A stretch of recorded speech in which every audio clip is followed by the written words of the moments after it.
Hello, citizens of the world. We are anonymous.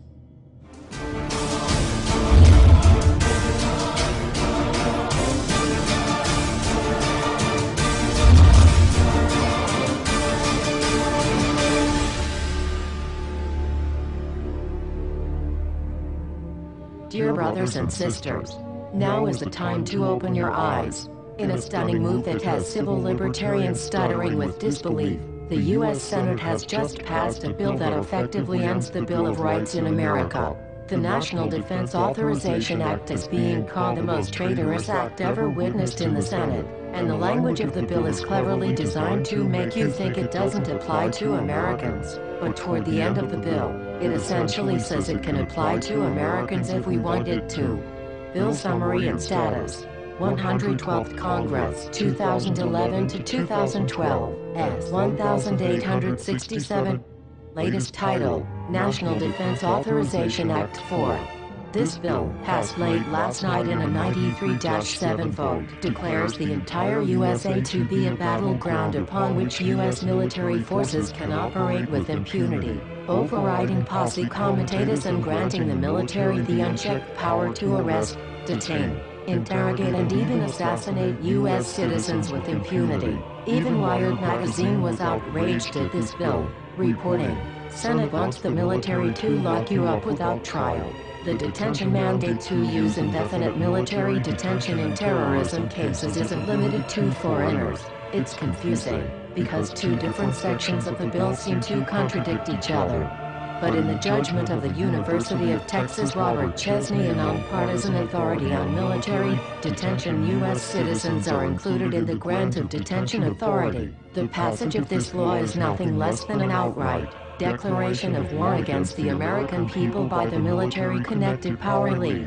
If this is signed into law, it will shred the remaining tenets of the Bill of Rights and unleash upon America a total military dictatorship, complete with secret arrests, secret prisons, unlawful interrogations, indefinite detainment without ever being charged with a crime, the torture of Americans and even the legitimate assassination of U.S. citizens right here on American soil. If you have not yet woken up to the reality of the police state we've been warning you about, I hope you realize we are fast running out of time.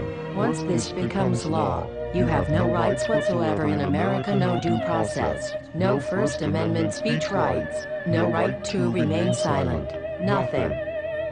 The U.S. Senate does not want us to speak. I suspect even now orders are being shouted into telephones and men with guns will soon be on their way. Why? Because while the truncheon may be used in lieu of conversation, words will always retain their power. Words offer the means to meaning and for those who will listen, the enunciation of truth.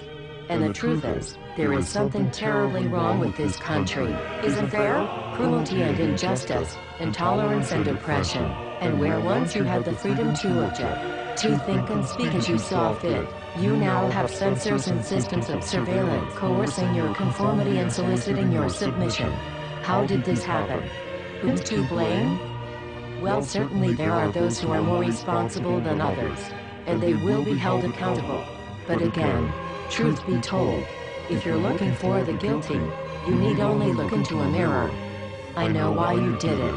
I know you were afraid. Who wouldn't be? War, terror, disease. There were a myriad of problems which conspired to corrupt your reason and rob you of your common sense. Fear got the best of you, and in your panic, you turned to the now president in command, Barack Obama. He promised you order. He promised you peace. And all he demanded in return was your silent, obedient consent. More than 400 years ago, a great citizen wished to embed the 5th of November forever in our memory. His hope was to remind the world that fairness, justice, and freedom are more than words, they are perspectives. So if you've seen nothing, if the crimes of this government remain unknown to you, then I would suggest that you allow the 5th of November to pass unmarked. But if you see what I see, if you feel as I feel, and if you would seek as I seek, then I ask you to stand beside one another, 1 year from November 5th, 2011, outside the gates of every courthouse of every city demanding our rights. Together we stand against the injustice of our own government. We are anonymous. We are legion. United as one. divided by 0. We do not forgive censorship. We do not forget oppression. U.S. Senate. Expect us.